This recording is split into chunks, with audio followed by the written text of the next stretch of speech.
2019 kemarin, ya kita semua fraksi P3 mendorong agar Undang-Undang Pondok Pesantren ini disahkan. Dan gol Alhamdulillah ya Bang. berhasil, ya. Tapi buat saya yang seperti Bang Aras ini, seperti Mardiono juga misalnya, itu orang-orang yang menurut saya matang pohon Bang, kalau bahasa saya. Memilih ini bukan hanya sekedar menentukan orang, tapi harus melihat track record-nya, harus melihat kemampuannya, harus melihat apa visi yang jelas untuk keberpihakannya kepada masyarakat. Itu yang terpenting sebenarnya. Kan mereka yang pilih wakilnya. Iya. Selayaknya kalau mereka yang pilih wakilnya berarti bahwa wakilnya itu yang bisa disuruh-suruh, ya, yang bisa melayani, ya. Namanya wakil Namanya gitu. wakil.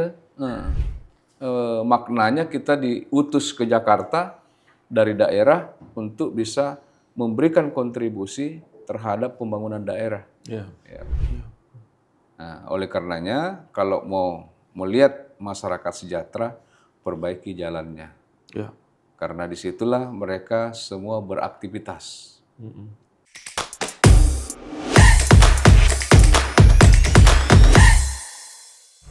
Assalamualaikum warahmatullahi wabarakatuh. Waalaikumsalam warahmatullahi wabarakatuh.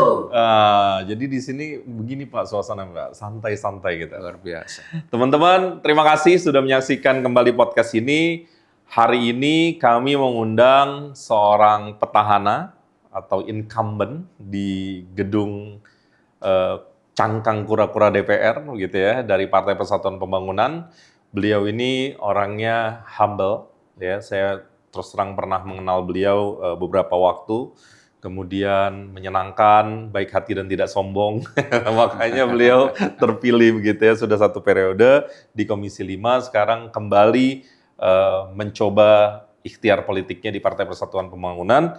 Di Sulawesi Selatan 2, nomor urut 1, saya perkenalkan sedikit, ada Dr. Haji Muhammad Aras. Assalamualaikum Bang. Waalaikumsalam warahmatullahi wabarakatuh. Sehat Bang? Alhamdulillah. Makasih loh Bang udah datang. Siap. Ini kita mengambil podcast ini tanggal berapa? Tanggal berapa?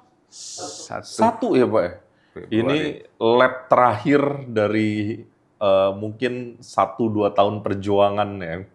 Ini lab terakhir dan Daeng Aras ini berkenan untuk datang ke podcast kami. Sekali lagi terima kasih Bang mewakili teman-teman di redaksi. Bang Aras, ini kan enaknya kan kalau di sana panggilannya Haji Aras ya. Ya. Aku manggil bebas ya, Terserah. berubah boleh Pak. Yang mana enaknya aja.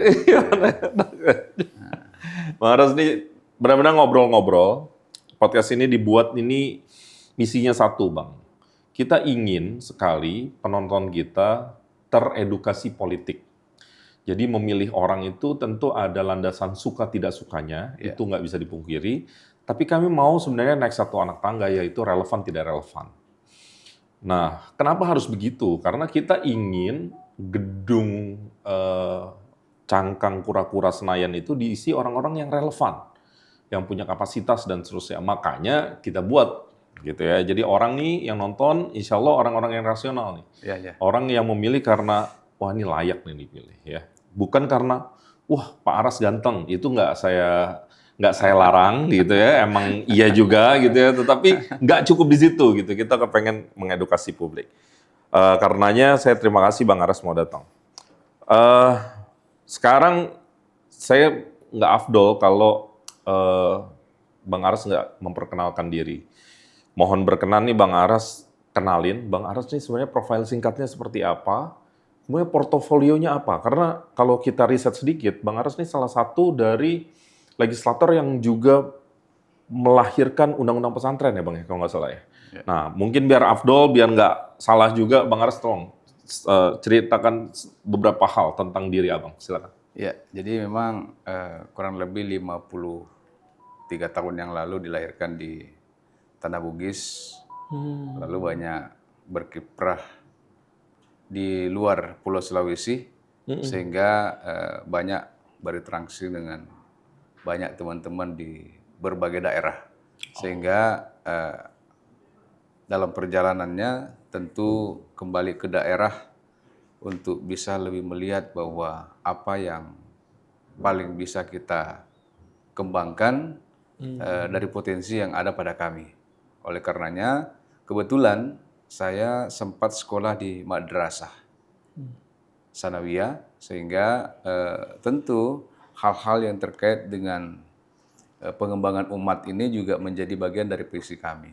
Oleh karenanya, agar pengembangan manusia yang sumbernya dari madrasah, dari pesantren, juga terus kita dukung, sehingga ya kebetulan partai kita adalah Partai Persatuan Pembangunan, memang konsen memperjuangkan untuk kepentingan umat. Oleh karenanya pada saat ada kesempatan 2019 kemarin, ya kita semua fraksi P3 mendorong agar undang-undang pondok pesantren ini disahkan. Dan gol Alhamdulillah ya Bang. berhasil, ya. Ini bukan cuma perjuangan kami, tapi ini kan perjuangan Kolektif ya, kolektif dari seluruh anggota fraksi, baik sebelumnya, karena kan prosesnya cukup panjang, sehingga ini menjadi perjuangan yang memang secara kelembagaan itu diinisiasi oleh partai. Kadang-kadang udah masuk prolegnas aja belum tentu gol itu.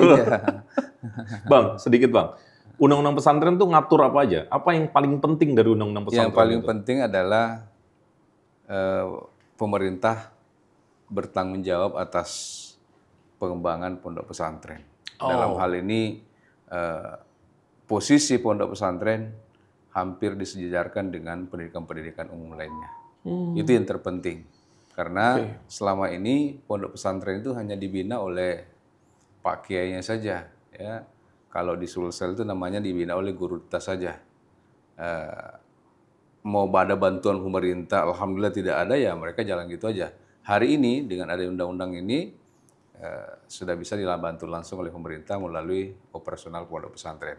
Kita juga sebagai anggota DPR sudah bisa menempatkan juga aspirasi di sana. Bang, aku kalau nggak salah ya, Abang ini pengusaha juga ya? Ya, betul. Udah berapa lama Bang di dunia usaha? Ya, sejak selesai kuliah sudah berkiprah sebagai wirausaha, karena melamar pekerjaan nggak ada yang keterima. Wah, rendah hati ini dia. Kita coba untuk mencoba peruntungan di berbagai kegiatan. Tailor ada, properti ada, ya Bang ya? Iya, Tailor namanya apa Bang? Emerald. Emerald ya, kalau teman-teman ke Makassar tuh, saya waktu ke sana ngeliat terus, wah ini besar sekali punya Bang Ares. Itu udah berapa tahun Bang kalau Tailor? Itu tailor sebenarnya saya tekuni sejak masih kuliah. Wah, Cuman kan masih kerja di tempat yang lain. Nanti setelah selesai kuliah, nggak diterima di berbagai tempat, ya baru dikembangkan. Ya. Kemudian terakhir melihat perkembangan Makassar yang begitu pesat, ya ternyata papan juga sangat dibutuhkan. ah, Kan ada 3, sandang, papan, pangan. Kan? Sandang kita sudah siapkan, papannya ya kita siapkan juga. Ternyata alhamdulillah peminatnya juga cukup besar. Karena di Makassar tuh saya lihat kelas menengahnya tumbuh Bang ya. Iya, Jadi daya belinya juga tumbuh logikanya. Dan dia adalah pusat pengembangan di Indonesia Timur. Ya, pengembang ekonomi Indonesia Timur ada di Makassar. Sehingga hampir seluruh orang-orang berduit di Indonesia Timur pasti ada investasinya di Makassar. Sehingga ada peluang untuk bisa mengembangin bisnis di Makassar. Nih teman-teman, yang menurut saya harus di-highlight juga ya dari profil atau portofolio Haji Ares nih, beliau ini sebagai politisi menurut saya matang pohon. Nggak instan, kan sekarang banyak nih politisi instan ya. Ini tanpa mengurangi rasa hormat teman-teman yang baru bergabung ke partai politik, bukan ya. Itu juga harus dihargai, mau berikhtiar di politik. Tapi buat saya yang seperti Bang Ares ini, seperti Mardiono juga misalnya, itu orang-orang yang menurut saya matang pohon Bang, kalau bahasa saya. Karena masuk pelan-pelan dari struktur yang paling bawah, berikhtiar dulu pelan-pelan, dan akhirnya baru bisa di anggota DPR. Kalau saya nggak salah, Abang pernah di sekretaris DPW Sulsel. Saya Perjuangan di P3 panjang sekali. Nah, ceritain Bang, di highlight aja. Mulai dari wakil bendahara, Oh, bendahara DPC nih. DPW, Oh, langsung DPW Abang. Oke, oke. Nah. DPW. Oh. bendahara DPW di dua ketua yang berbeda, kemudian sekretaris DPW, Mm-mm. lalu ketua DPW. Ketua DPW juga pernah. Sekarang ya alhamdulillah masuk sama-sama teman-teman lain di ketua DPP. Jajaran ketua di DPP Bang ya. Iya. Ada berapa ketua Bang ya DPP? Aku ada banyak kan itu Bang ya. Kalau Ada puluhan kayak. puluhan ya ketua di DPP. Kalau Abang ketua di DPP bagian Bagian Equin, Equin. Oh, ekonomi, keuangan, dan industri. jadi emang karena itu ya Abang praktisi ya profesional di bidangnya, jadi memang menguasai itu. Kalau saya tuh teman-teman ngelihat Bang Aras tuh, ini impresi pribadi Bang. Nih orang anggota legislatif bajunya kok bagus terus dalam hati saya. Terus bajunya kelihatan di tailor fit gitu, kayak ini sih nggak mungkin beli nih karena kalau ukuran kita kadang-kadang kita ngomong XL tapi kan nggak pas juga kalau beli baju ini Bang Aras kan nih bajunya bagus-bagus terus, fit terus, oh ternyata punya tailor. Oke teman-teman, itu profilnya Bang Aras. Mudah-mudahan bisa mengisi informasi teman-teman khususnya yang Sulawesi Selatan 2 ya. Bang Aras ini nomor urut 1 ya. Sekali lagi di Sulawesi Selatan 2, Bang Aras nomor urut 1. Sudah makin kenal ya. Bang Aras, sekarang sedikit cerita Bang soal Dapil Sulawesi Selatan 2. Ini kan dapil yang menarik ya karena ada Kabupaten Bulukumba, Sinjai, Bone, Sopeng, Wajo, Baru, Pangkep, Maros, dan Parepare. Ya. Itu banyak banget ya Bang ya? Ya. Cerita sedikit Bang, dapil ini sebenarnya Abang lihat dapil ini seperti apa? Memang dapil ini merupakan dapil terbesar di Sulawesi Selatan dan memang hampir seluruh petarung-petarung hebat dari Sulawesi Selatan itu ada di dapil ini. Dan hampir setiap kali pemilu dapil ini dianggap dapil neraka. Karena petarung-petarungnya orang-orang hebat semua. Sehingga ini merupakan dapil yang memang tempat pertarungan orang-orang yang hebat dari Sulawesi Selatan. Karena ini adalah kampungnya Pak JK, ini kampungnya Pak Habibie, Wow. dan hampir seluruh pemimpin-pemimpin di Sulawesi Selatan berasal dari daerah ini. Ya. Dan itu terdapat 9 kursi di dalamnya. Ya, dengan jumlah pemilih yang cukup besar, 2,35 juta jiwa. Itu pemilihnya.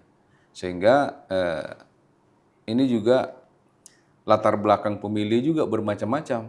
Karena dari 9 kabupaten itu 8 ada pantainya, ya, dan ada pegunungannya, ada lembahnya, ada perkotaannya, ada pertaniannya, ada berarti? pertaniannya, lengkap di sana.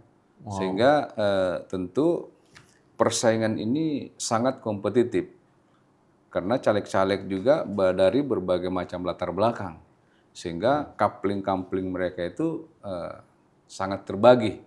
Sehingga ya pertarungan ya sebelum pemilu kadang-kadang kita agak sulit untuk menebak siapa yang akan kepilih nanti. Kan itu yang terjadi di sana. Yang kedua memang petarung-petarung yang ada di Jakarta juga memilihnya di dapil itu. Ya seperti tokoh-tokoh nasional ada beberapa yang masuk dapil itu. Dan rata-rata untuk kali ini hampir semua mantan bupati yang ada di dapil itu yang baru selesai ini juga bertarung kali ini. Tetapi intinya bahwa kita ini kan hanya berusaha berikhtiar untuk bagaimana mempengaruhi masyarakat agar tentu memilih ini bukan hanya sekedar menentukan orang, tapi harus melihat track recordnya, harus melihat kemampuannya, harus melihat apa visi yang jelas untuk keberpihakannya kepada masyarakat. Itu yang terpenting sebenarnya. Setuju. Sehingga kami tidak pernah gentar untuk bisa melakukan sosialisasi kepada masyarakat, karena masyarakat kita hari ini juga ternyata sudah mulai cerdas, ya. dia akan memilih orang-orang yang memang punya kapabilitas, punya kemampuan, dan dekat dengan rakyat. Oke. Itu intinya. Bang, ini saya setuju dengan logik atau premis yang Abang sampaikan. Milih orang itu jangan milih kucing dalam karung. Jangan karena serangan fajar. Jangan karena suka tidak suka gitu. Milih orang tuh harus lihat portofolio, rekam jejak, rekam statement, rekam kebijakan, rekam prestasi. Makanya kita coba ulas sedikit. Sekarang karena Abang bukan orang baru, logikanya ada portofolio prestasi yang sudah Abang taruh di fraksi, di komisi, maupun di dapil. Ayo Bang, apa yang paling penting untuk di-highlight selama 5 tahun ke belakang? Ya, jadi kami terus terang selama berada di DPR itu tidak pernah melewatkan waktu untuk bercengkrama sampai turun ke masyarakat untuk mengetahui apa yang menjadi kebutuhan pokok masyarakat, apa yang menjadi kebutuhan mendasar masyarakat kita. Ternyata masyarakat kita itu butuh perhatian yang lebih ternyata dari perwakilan yang mereka tunjuk. Ya, oleh karenanya dari berbagai masalah-masalah yang muncul di masyarakat ini tentu kami rangkum ya untuk bisa membuatkan program yang tentu bisa menyelesaikan persoalan-persoalan yang mereka hadapi. Misalnya, Ya, biar konkret. misalnya kemarin pada saat pandemi, kami kan berada di Banggar dan Komisi 5. Masyarakat kita yang ada di perkotaan yang melalui Kemensos kan kasih bantuan BLT. Tetapi yang masyarakat desa yang juga butuh perhatian pada saat pandemi, ya kita juga bantu melalui BLT desa, ya, yang melalui Kementerian Keuangan bersama dengan Kementerian Desa memberikan ruang kepada kepala desa untuk membuat BLT desa. Yang kedua adalah program-program yang memang bisa mengena langsung kepada mereka. Seperti misalnya mereka yang ada di pesisir, yang ada di pedalaman, itu yang belum ODF, artinya WC-nya belum ada, jambannya belum ada. Kita juga kasih program itu, agar mereka bisa menikmati program pembangunan WC yang ada di rumah-rumah. Wah, keren. Ya, juga bedah rumah atau Karena BSPS. Visi SDGs juga sampai ke situ kan? Iya. Lanjut Bang. Nah, BSPS ini ternyata Itu apa BSWS Bang? bedah rumah. Oh, bedah rumah. Iya. Oke. Jadi ternyata dengan akibat pandemi kemarin ini daya beli masyarakat ini kan turun, Ya. sehingga makan aja setengah mati Betul. untuk menyiapkan segala sesuatunya. Ya. Apalagi untuk perbaiki rumahnya. Ya, oleh karenanya kita buat program kasih bantuan kepada mereka yang rumah yang tidak layak huni. Lalu mereka kita bantu, kita verifikasi. Ternyata selama kurang lebih 4 tahun ini belum rampung.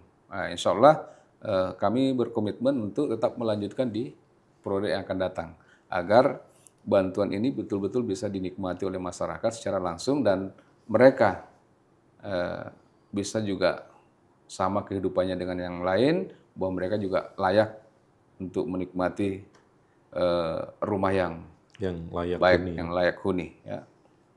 Kemudian fasilitas-fasilitas juga kita siapkan yang lainnya, seperti misalnya jalan desa. Karena di desa ini kan rata-rata orang miskin kita, orang di bawah kemiskinan ini, garis kemiskinan ini rata-rata berada dari pedalaman, dari Pedesaan, desa, ya, dari Bang. pedesaan. Oleh karenanya memang anggaran yang harus kita perbanyak ke desa agar mereka bisa bertumbuh. Ya. Kemudian sama juga dengan pondok pesantren kemarin yang banyak tidak memiliki WC, keadaannya sangat kumuh karena itu dibiayai sendiri oleh ustaznya, pembinanya, sehingga kita melalui program MCK kemarin kita bantu semua pesantren untuk buatkan MCK, WC ya. MCK itu mandi, cuci dan kakus.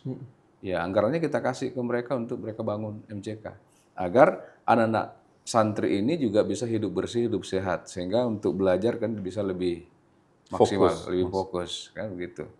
Dan kemudian jalan.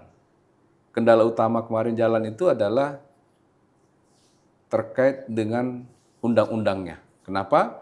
Karena undang-undangnya menyatakan bahwa jalan kabupaten itu dikerjakan oleh bupati.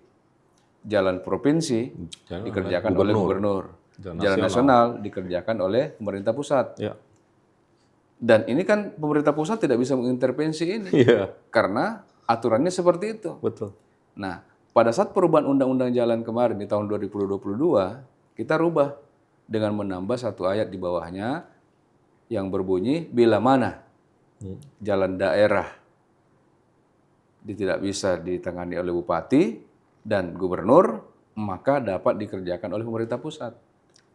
Oleh karenanya, 2023 kemarin lahirlah IJD yang dikeluarkan oleh Presiden, Impres Jalan Daerah, yang juga diberikan kesempatan kepada kami juga mengusulkan jalan-jalan yang memang sangat perlu intervensi pemerintah pusat.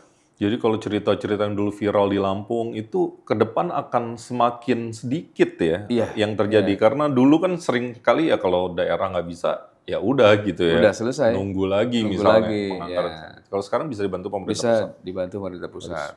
Ya. Apalagi dengan Impres Jalan Daerah ini disiapkan khusus oleh pemerintah pusat. Kemudian di samping disiapkan pemerintah pusat, juga pemerintah daerah juga berhak juga mengusulkan. Sehingga jalan-jalan yang ada di daerahnya itu yang betul-betul rusak parah, lalu kemudian itu menjadi kebutuhan yang banyak oleh masyarakat, itu juga pasti akan diintervensi oleh pemerintah pusat. Apalagi hari ini jalan-jalan di daerah itu kemantapannya hanya berkisaran 59 sampai 64%. Sementara jalan nasional itu 93%. Ketimpangannya luar biasa. Sehingga memang masih butuhkan uluran tangan pemerintah pusat untuk mengintervensi jalan-jalan daerah agar daerah juga bisa menikmati pembangunan jalan yang tentu yang banyak di pelosok-pelosok. Dari sisi fiskal juga kapasitas pemerintah pusat tuh biasanya lebih longgar daripada pemerintah daerah ya, kabupaten kota.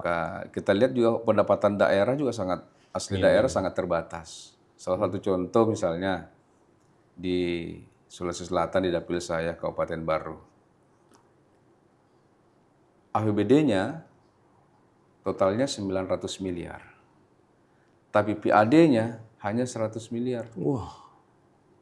Jadi 800 miliar kalau tidak ada suntikan dari pemerintah pusat, ya kolaps mereka. Ya, oleh karenanya memang pemerintah pusat ini harus lebih bisa memberikan kontribusi penganggaran ke daerah agar daerah bisa mengikuti juga ritme yang ada di pusat. Ya, dan setidaknya bisa menjadi trigger ya, karena revenue stream itu kan juga harus terus diperbarui ya, sehingga daerah itu lebih berdaya. Bang, saya mau nanya gini juga nih Bang. Tadi kan Abang sudah kasih tahu portofolio Abang, apa yang udah pernah dicapai ya. Kan ini menarik ya, ini membuktikan, kalau menurut saya ya teman-teman, ini membuktikan Pak Aras ini paham dengan kondisi aktual. Maksud saya gini Bang, kadang-kadang kan antara persepsi dan aktual tuh ada hal yang berbeda ya. Misalnya nih publik kan sering sekali mempersepsi anggota dewan tuh layaknya setengah dewa gitu. Kalau dia butuh infrastruktur dia tanya anggota dewan, kesulitan pupuk tanya anggota dewan, kan gitu kan dari ujung ke ujung. Kan berarti setengah dewa nih, semua yang diminta bisa dikasih gitu. Padahal kan ada fakta lain, anggota dewan itu kan sebenarnya mengurusi 3 aja kan, legislasi, pengawasan dan keuangan atau budgeting gitu kan. Nah ini kan kadang-kadang ada gap nih. Kalau anggota dewan yang baru kadang-kadang nggak paham tuh. Iya. Misalnya kacamata kuda aja, tugas saya kan ini. Akhirnya jarang ke dapil. Iya. Akhirnya bisa-bisa nggak kepilih lagi karena di dapil kadang-kadang ngerasa kok nggak diperhatiin ya, datangnya kok pas mau pemilu aja gitu. Jadi nggak bisa gitu Bang. Anggota dewan tuh memang harus wakil rakyat ya. Sebenarnya kan wakil rakyat ini, saya katakan sama mereka bahwa kan mereka yang pilih wakilnya.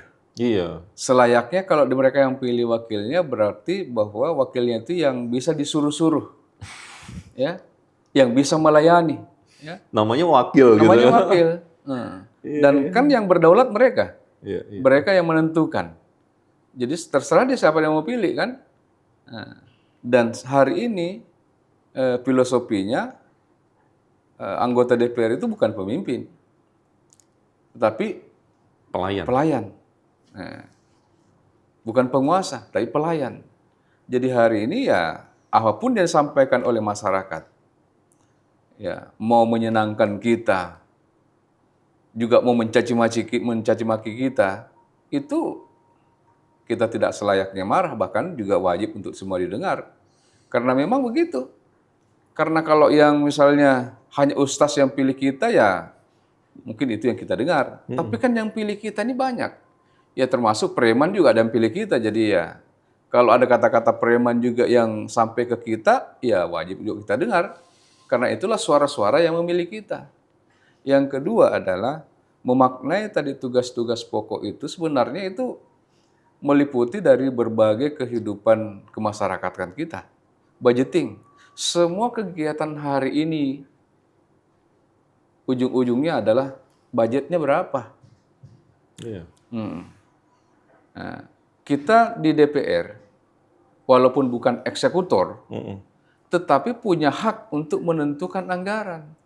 Punya hak untuk Mengusulkan. menetapkan di mana lokasi pembelanjaan anggaran.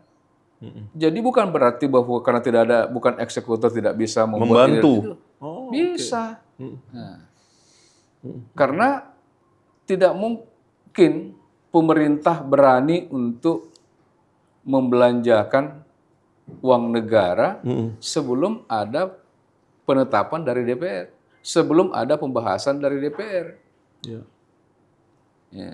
Oleh karenanya, fungsi ini harus dimaksimalkan oleh anggota DPR sehingga kebutuhan pokok, permintaan, usulan dari masyarakat itu layak untuk menjadi pertimbangan. Ya. Sama seperti saya di dapil saya. Ada salah satu jalan yang vital di sana, itu Jalan Alek Kapang yang setiap minggu itu ada kemacetan total. Ya. Saya berusaha semaksimal mungkin, baik secara langsung melalui raker RDP, ya, maupun secara personal. Kalau saya ketemu dengan Pak Menteri, saya sampaikan bahwa ini sangat dibutuhkan oleh masyarakat kita. Ya.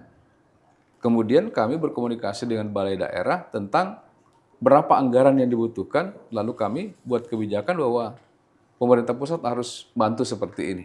Alhamdulillah kebanyakan juga bisa dikabulkan oleh teman-teman dari kementerian. Oleh karenanya memang itulah yang dibutuhkan oleh masyarakat kita, bahwa kita harus berjuang untuk menghadirkan anggaran ke daerah kita. Karena itulah maknanya kita diutus ke Jakarta dari daerah untuk bisa memberikan kontribusi terhadap pembangunan daerah. Iya. Ya, begitu. Oke. Nah, legislasi sama juga, bahwa undang-undang yang menghambat untuk bisa memberdayakan masyarakat, ya tugas kita untuk bisa merubah dan membuat undang-undangnya. Begitu juga dengan pengawasan. Seluruh anggaran yang sudah kita turunkan, seluruh kegiatan-kegiatan yang dilaksanakan di lapangan, itu harus kita lakukan pengawasan terus-menerus, sehingga kita juga tahu apa manfaatnya, apa kekurangannya, lalu kemudian berapa anggaran yang dibutuhkan. Kalau kita merencanakan lagi yang sejenis dan sebagainya, kita sudah tahu anggaran-anggaran yang dibutuhkan seperti apa. Nah, begitu. Bang, ini yang ke belakang udah, sekarang yang ke depan. Oh ya, Kalau misalnya abang terpilih lagi, insya Allah gitu ya, apa yang akan abang lanjutkan atau abang janjikan atau apa yang akan abang lakukan selama 5 tahun ke depan? Kan mungkin saja selama 5 tahun kemarin, akhirnya abang tahu, oh ternyata yang dibutuhkan ini, tapi delivery-nya yang baru bisa segini. Ya, kira-kira 5 tahun ke depan apa? iya. Tadi dari awal saya sampaikan bahwa hari ini infrastruktur berbasis masyarakat ini masih terus dilanjutkan. Itu yang paling dibutuhkan juga bang ya? Iya, karena masyarakat kita ini kan memang di daerah ini masih banyak yang hidup di bawah garis kemiskinan, Ya. sehingga tetap membutuhkan perhatian khusus dari pemerintah. Hmm. Ya, di samping misalnya kalau ada keadaan-keadaan tertentu, ya padat karya masih sangat dibutuhkan, yang bisa melibatkan banyak masyarakat untuk mereka bisa beraktivitas, Menyerap lapangan kerja. menyerap lapangan kerja. Yang kedua adalah terkait dengan harga pangan. Ini harus stabil karena ini menjadi kebutuhan pokok masyarakat kita. Dan ini kalau misalnya tidak stabil, masyarakat kita pasti tidak tenang dalam hal melaksanakan kegiatannya. Lalu kemudian yang program-program yang langsung menyentuh ke masyarakat ini sebagai penyemangat itu terus ditingkatkan. Jangan dibiasakan untuk memberikan BLT. Kasihan mereka mengharap dan tidak berusaha untuk bagaimana melakukan kegiatan sehingga mereka mendapatkan penghasilan. Lebih bagus dikasih pancingnya bang. Iya, kasih pancingnya dibanding dikasih ikannya langsung. Ya. Kemudian tentu bukan hanya yang terkait dengan Komisi 5. Ya. Kita di DPR ini kan sesungguhnya, abang tadi bilang bahwa kita manusia setengah dewa, itu tetap harus kita maknai seperti itu. Kenapa? Karena teman-teman yang di bawah ini semua menyampaikan, dia tidak tahu bahwa kita berada dari komisi apa, bidang kita apa. Iya. Apa yang menjadi permasalahannya, mereka pasti sampaikan. Iya. Dan kita tidak bisa tolak. Ya kita terima saja. Di DPR ini kan, kita di praksi ini tersebar di berbagai komisi, di berbagai badan. Sehingga melalui kemampuan lobby kita harus mengkomunikasikan dengan teman-teman yang lain. Tentulah ada bargaining sehingga masyarakat kita bisa kita bantu. Ya. Karena tidak menutup kemungkinan bahwa daerah satu itu sangat majemuk kebutuhannya. Ya. Sama seperti saya misalnya. Setiap tahun saya harus bagi beasiswa. Kenapa? Saya juga guru, jadi banyak keluarga-keluarga saya, banyak mantan murid-murid saya mengharap bahwa harus ada beasiswa. Ya saya upayakan dari teman-teman komisi lain untuk bisa bantu ke sana. Keluarga saya banyak petani, ya saya juga harus bantu dengan pompa air. Ya, keluarga saya juga banyak nelayan, saya harus juga bantu mereka dengan penyediaan mesin-mesin katinting dan sebagainya. Ya. Nah, banyak lagi kegiatan-kegiatan yang lain yang ngajak kita komunikasi. Jadi sesungguhnya kita harus menampung semua, lalu mencarikan solusi seperti apa yang bisa mereka merasa terbantu. Bang, aku kerucutin pertanyaannya. 5 tahun ke depan, apa yang paling ingin abang taruh di dapil? Apa yang paling ingin abang taruh? Misalnya program apa atau legislasi apa yang ingin diperjuangkan?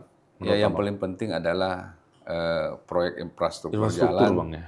yang bisa menghubungkan dari berbagai daerah. Itu yang Dan paling ini, dibutuhkan ya? Ya, ini masyarakat kita sekarang ini produk hasil buminya luar biasa. Iya. Sehingga kalau tidak dibarengi dengan penyediaan infrastruktur jalan, hasil buminya tidak ada nilainya. Ya. Nah, oleh karenanya kalau mau melihat masyarakat sejahtera, perbaiki jalannya. Ya. Karena disitulah mereka semua beraktivitas. Ya. Ini termasuk pancing yang kita omongin tadi. Iya, Dibanding BLT kan mendingan kita buat infrastruktur, Iya. kita buat scale up pelatihan gitu Bang. Itu lebih bermanfaat ya Bang. Dan saya terus terang tidak tanggung-tanggung juga datang ke daerah-daerah terpencil, bahkan memang jalannya sangat-sangat tidak layak. Banyak ribuan masyarakat di dalam lokalisasi tertentu tidak ada akses keluarnya. Oh, Dia hanya bisa pakai motor, ya. masih ada tuh Bang yang Masih gitu? banyak. Oh, Ya. Itu baru di dapil 2. Belum di dapil yang lain yang lebih terisolir. Sehingga ya tentu yang diharapkan adalah 5 tahun ke depan program atau proyek infrastruktur jalan ini, pemerataan jalan di seluruh daerah harus ditingkatkan. Dan kemantapan jalan yang hari ini hanya mencapai 59-64% harus dinaikkan sampai dengan 90%. Supaya aktivitas-aktivitas masyarakat kita betul-betul bisa lebih efektif. Ya. Tidak berbiaya mahal. Ya. Karena kalau jalannya rusak, ya bahan-bahan makanan, bahan-bahan pangan yang produk dari kota ke desa juga pasti biayanya mahal. Kemudian hasil bumi dari desa mau dibawa ke pasar, mau dibawa ke konsumen juga pasti membutuhkan biaya mahal. akhirnya kalah sama barang import Iya. dari sisi harga ya Bang. Ya, tinggal kalau sudah ada itu bagaimana pemberdayaan petani di daerah ini lebih dimaksimalkan sehingga hasil-hasilnya bisa termanfaatkan oleh masyarakat sekitar bahkan di luar dari daerah itu sendiri. Keren. Oke, ini udah banyak nih kita diskusi Bang. Ini biasanya 30 menit tuh saya udah closing Bang. Ini udah lewat berapa menit nggak tahu nih. Tapi ini membuktikan teman-teman Bang Aras ini kerja ya. 5 tahun kemarin saya yakin nih banyak yang belum disampaikan Bang Aras, tapi tadi banyak yang udah disampaikan beliau. Kita udah tahu apa yang udah beliau kerjakan. 5 tahun ke depan apa yang mau diperjuangkan udah beliau sampaikan. Di antaranya adalah infrastruktur ya Bang ya, itu yang paling diharapkan untuk bisa ada di sana sehingga masyarakat lebih sejahtera. Sekarang Bang, kita yang santai-santai Bang. Ini jawab cepat aja Bang. Biar nggak serius Bang, nanti ini yang di rumah nonton Minum pusing. dulu. Iya, minum Bang. Pertama saya cuma mau ngasih tahu Bang, ini nggak ada yang benar, nggak ada yang salah Bang. Jadi dua-duanya benar sebenarnya, cuman ini soal logik doang. Abang lebih suka terbuka terhadap perubahan atau memegang tradisi? Perubahan. Mengutamakan tugas atau hubungan? Ini konteksnya gini Bang, misalnya Abang kan pengawasan. Yang ngerjain di lokasi itu tendernya keluarga Abang, tapi nggak sesuai spek. Nah, Abang tuh lebih suka tugas atau hubungan? Pasti tugas lah. Tugas ya, nggak ini Bang ya, Iya. nggak ada kekhawatiran ya kalau ada kayak gitu. Kita ini kan diharapkan menjadi pemimpin yang amanah. Kalau amanah kan harus sesuai dengan aturan yang ada. Kalau hubungan sih, ya kalau kita bermasyarakat ya hubungan. Tapi kalau mengenai tugas, ya itu Harus di atas. harus sesuai dengan norma-norma yang ada lah. Oke. Abang lebih suka bertindak cepat atau bertindak terukur? Artinya berpikir-pikir dulu. Pilih mana? Saya biasanya cepat. Oh ya. Orang Sulsel itu lebih cepat lebih baik. Kata Pak JK ya. Lebih cepat lebih baik ya. Abang lebih suka kerjasama atau kompetisi? Kerjasama, Berpikir kritis atau berpikir kreatif? kreatif, Lebih suka kemandirian atau kolaborasi, Bang? kolaborasi, Inovasi atau stabilitas? inovasi. Fokus pada proses atau fokus pada hasil? Saya biasanya fokus pada hasil, tapi menikmati proses. Wah, itu menarik. Ini karena pengusaha juga nih. Kalau pengusaha tuh Kalau tidak jelas hasilnya, prosesnya juga kita ada keraguan. Tapi proses harus dinikmati. ya. Iya. Karena kadang-kadang kalau orientasinya hasil itu juga ya landasannya harus proses yang baik ya, Bang. Iya. Oke. Fleksibilitas atau konsistensi? Konsistensi. Oke, makasih. Tepuk tangan. Makasih Bang Aras. Ini nggak ada bener nggak ada salah Bang, kita hanya ingin tahu aja. Bang, sekarang aku mau gini Bang. Ini kan pemilih pemuda kita kan 53%. 40%-nya pemilih pertama. Iya. Mereka ini kasihan Bang, dalam arti suka di stigma. Wah, minum nggak Bang? Boleh sering disebut strawberry generation, ya kan? Sering di stigma nggak paham politik gitu. Justru acara ini kepengen menyingkirkan itu. Caranya kita mengedukasi politik. Makanya di segmen terakhir ini namanya Hai Anak Muda, Bang.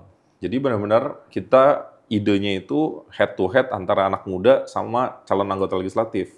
Iya. Nah, Abang nih boleh ngomong apa aja, mulai motivasi, ajakan memilih, apapun. Yang penting kami berharap ada edukasi nih buat teman-teman pemuda ya. Ajakan memilih juga boleh Bang. Jadi atau tiga-tiganya Abang gabungin juga boleh. Jadi feel free ya. Jadi nanti ini juga bisa dipotong-potong sama tim Abang ya. Ini arahnya nanti ke sini, Abang tolong isi Hai Anak Muda titik-titik gitu ya. Nah, oke, Bang Aras silakan. Ya. Hai anak muda, hari ini adalah masanya kalian. 10 tahun, 20 tahun ke depan yang mengisi kepemimpinan negeri adalah kalian. Ya. Persiapkanlah diri Anda mulai hari ini. Jangan Anda buta tentang politik.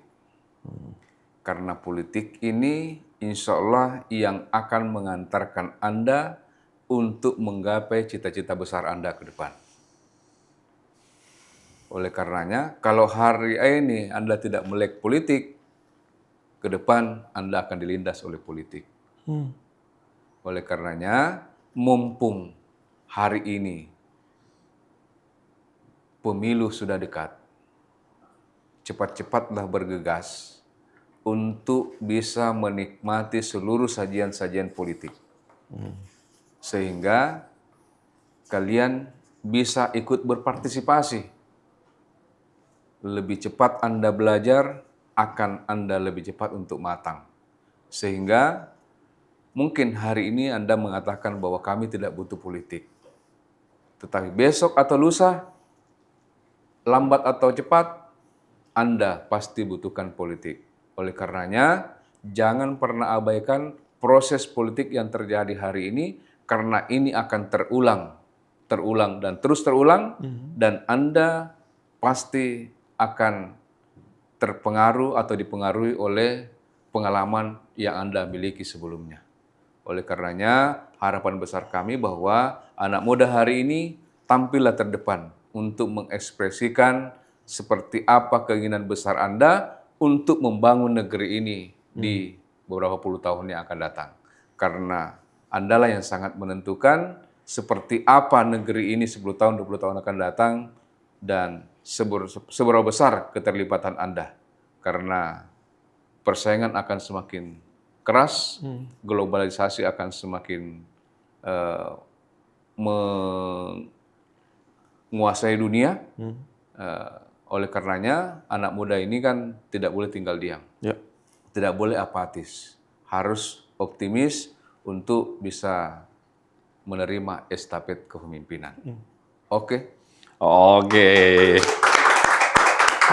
Jadi teman-teman yang berada di Sulawesi Selatan 2, tepatnya di Kabupaten Bulukumba, Sinjai, Bone, Sopeng, Wajo, Baru, Pangkep, Maros, dan Kota Parepare, bagi yang menyaksikan acara ini, suka dengan beliau, menganggap beliau relevan, jangan lupa coblos Haji Aras, Sulawesi Selatan 2, nomor urut 1, ya Bang ya? Jangan ragu, insya Allah beliau akan memimpin, akan menjalankan amanah dengan baik, karena 5 tahun sebelumnya terkonfirmasi demikian, dan saya apresiasi dengan beragam capaian. Jadi selain tadi yang disebutkan ya, Bang Haji Aras ini juga pernah menjadi Ketua Ansor Sulawesi Selatan ya. Ya teman-teman Ansor, ini waktunya juga mendukung salah satu tokoh Anda. Terima kasih Bang Aras sudah datang. Kami doakan yang terbaik. Semoga amanah ini sampai di Abang. Takdirnya pasti sudah dicatat di langit, pasti sudah ada. Dan mudah-mudahan takdir itu seperti yang kita harapkan, yaitu Bang Aras bisa kembali melaju di Senayan, memperjuangkan nasib banyak masyarakat. Semoga amanah Bang, konsisten, Siap. istiqomah, dan membesarkan P3 dan juga masyarakat Sulawesi Selatan 2. Sekali lagi terima kasih, teman-teman terima kasih. Jangan lupa yang suka subscribe, like, dan share acara ini. Terima kasih sekali lagi. Assalamualaikum warahmatullahi wabarakatuh. Waalaikumsalam warahmatullahi wabarakatuh. Makasih Bang. Masya Allah.